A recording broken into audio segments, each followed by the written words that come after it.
Pēkšņi un negaidīti lecieni, kritieni vai kādas citas darbības var novest pie dažādām nepatīkamām traumām, piemēram, roku un kāju lūzumiem, sastiepumiem vai sasitumiem. Šādas traumas izjauc mūsu ikdienas ierasto ritmu, jo vairs nevaram justies tik komfortabli kā ierasts. Tādēļ, lai šīs problēmas risinātu, laicīgi nepieciešams doties pie traumatologa. Vai nu skeleta bojājumus, kas sastāda kaulu lūzumus, mežģījumus, saišu sastiepumus, saišu plīsumus, muskuļu, pārāvums, apmēram tādā veidā. Kad traumatologs ir tas, kas ārstē biežāk tās redzamās kaitas, ja terapeitam vai kardiologam ir viņas dziļi noslēptas tās kaitas, un traumatologa kaitas ļoti bieži ir pat virspusē. Ir arī kas dabīgi, kas ir grūtāk atrodams šīs kaitas, kuras atrod, bet liela daļa no traumatologa kaitēm ir redzamas vizuāli. Nu jau otro mēnesi Valmieras veselības centrā pacientus konsultē traumatologs Aldis Šperliņš. Ārsts savu karjeru sācis Rīgas pilsētas 2. slimnīcā. Savukārt 90. gados bijis viens no tiem, kurš Rīgas 1. slimnīcā piedalījās politraumu nodaļas izveidē. Šeit mediķis aizvadījis teju 15 savus darba gadus, līdz slimnīca tika slēgta un doktorim Šperliņam piedāvāja darbu Cēstu klīnikā, kur šobrīd viņš pilda galvenā traumatologa pienākumus.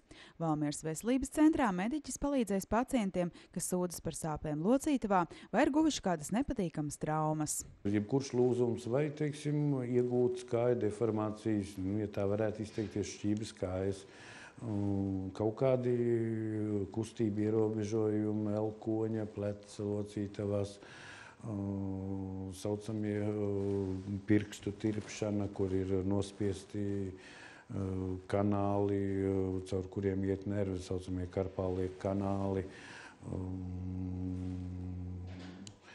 dažādi veidi stenozējoši ligamentīti, viss, kas cilvēkam rada kustību problēmas un sāpes, visam varam mēģināt palīdzēt.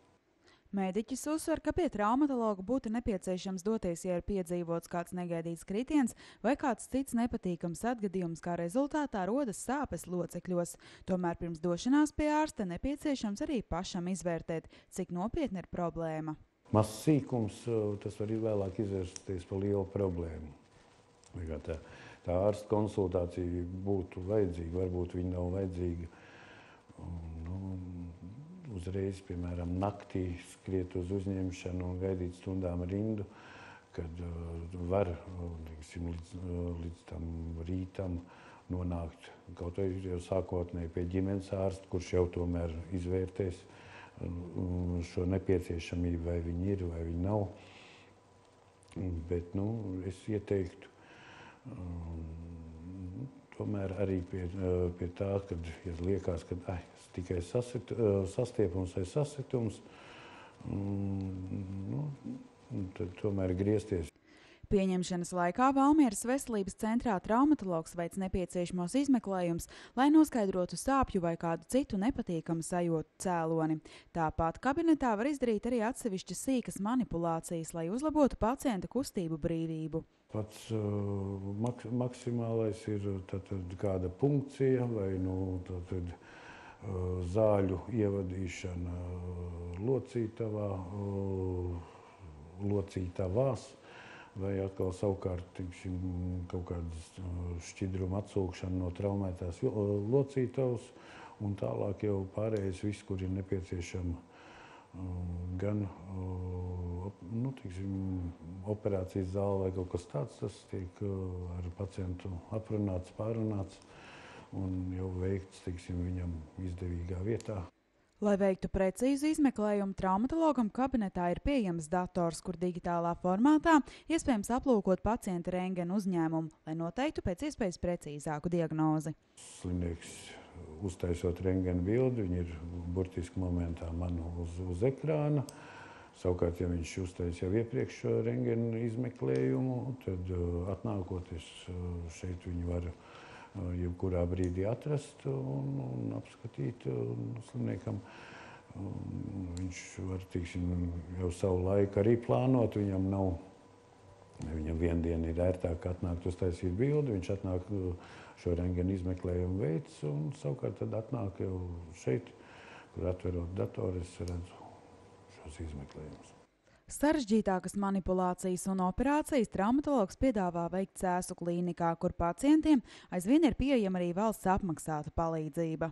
Kas arī, es domāju, ir ļoti izdevīgi slimniekam, jo pie pašreizējās kvotu sistēmas daudzas klīnikas ir, kas tikai veic maksas pakalpojumus. Gan Rīgas klīnikas, gan arī kaut kur tuvākās apkārtnes klīnikas, kam kvotas ir beigušās.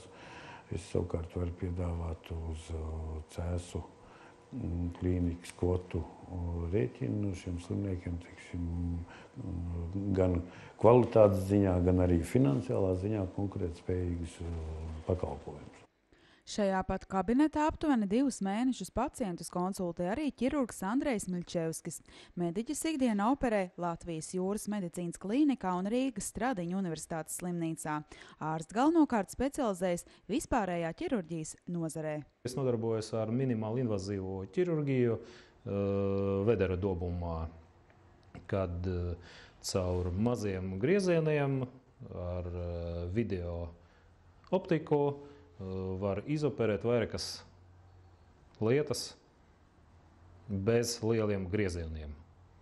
Un, tas jau skaitas moderni, jo paaugstinās pacienta dzīves kvalitāti un viņš ātrāk var atgriezties pie normālas dzīvesveida. Šādā veidā tiek operēta aklā zarna, žūtspulses un visa veida brukas. Minimāli invazīvā ķirurģijas metode ļauj pacientam daudz ātrāk atgūt darba spējas, jo šāda veida operācijas tiek veiktas dienas stacionārā un pacients jau nākamajā dienā var doties mājās. Pieņemu pacientus, kuram ir neskaidras sāpes vederē, ko var atrisināt ar diagnostisko laparoskopiju, kad ar 1 līdz 2, 3 griezieniem mazajiem var veikt visa vedera dobuma apskati un konstatēt, kāda tur ir problēma. Ja to problēmu var risināt šīs operācijas laikā, tad viņa tiek risināta. Ja ne, tad atkarībā no atrādnes, tad pacientam tiek piedāvāts vai papildu izmeklējums, vai cita veida jau nopietnāka operācija. Valmieras veselības centrā ķirurgs konsultē pacientus, kuri sūdzas par nepatīkamām sāpēm vēdera dobumā. Nepieciešamības gadījumā mediķis ķirurģisko iejaukšanos piedāvās veikt kādā no Rīgas klīnikām, kur pacientam tiks sniegta palīdzība izmantojot jaunākās un modernākās tehnoloģijas. Īpaši mediķis specializējas dažāda veida bruku operēšanā. Arī tiek pielietoti mūsdienīgi materiāli, tikliņš, kurš viņš ir labāks, mikstāks un pacienta diskomforta sajūtas ir minimālas. Tagad es arī sāku izmantot arī vienas portas ķirurģiju. Tas nozīmē, ka ja šobrīd ar to minimāli invazīvu ķirurģiju vajag 2-3 mazi griezieni, apmēram no 5 mm līdz 1 cm. Tagad mēs sākam izmantot vienu tikai griezienu un pie nabas un caur to darba kanālu iet visi pārējie instrumenti. Tā kā kosmetisks efekts vēl labāks ir. Dr. Miļčevskis specializējas arī krūšu dobumu ķirurģijā, jeb torokālajā ķirurģijas nozarē. Tas ir viss, kas ir krūšu kuru izņemot sirdī. Tas ir plaušas, un pamata tur problēma ir plaušu onkoloģijā. Bet Latvijā tas jau tikai 2 lielas slimnīcas notiek. Sauriešos, Juglā, plaušu tuberkulozes slimnīca un Stradiņu slimnīca. Tuvākajā laikā mediķis gatavojas uzsākt arī zarnu rezekcijas operācijas. Kad ir, piemēram, kaut kāds zarnu iekaisīgs process, piemēram, kā divertikuļi, kad vajag to zarnu posmu izņemt ārā, lai cilvēks būtu vesels. Ar šo jaunu metodi, ar minimāli invazīvo ķirurģijas pieeju, to arī var atrisināt. Tas ir bišķiņ sarežģītāk un dārgāk, bet uz to arī ir tendence. Valmieras veselības centrā pie ķirurga Andreja Miļčevska, kā arī pie traumatologa Alda Šperliņa iespējams pieteikties, zvanot uz centra reģistratūru pa tālruni 642 323 18. Šobrīd abi mediķi pacientus konsultē reizi mēnesī, tomēr, ja pieprasījums pieaugs, ārsti ir gatavi uz Valmieru doties arī biežāk.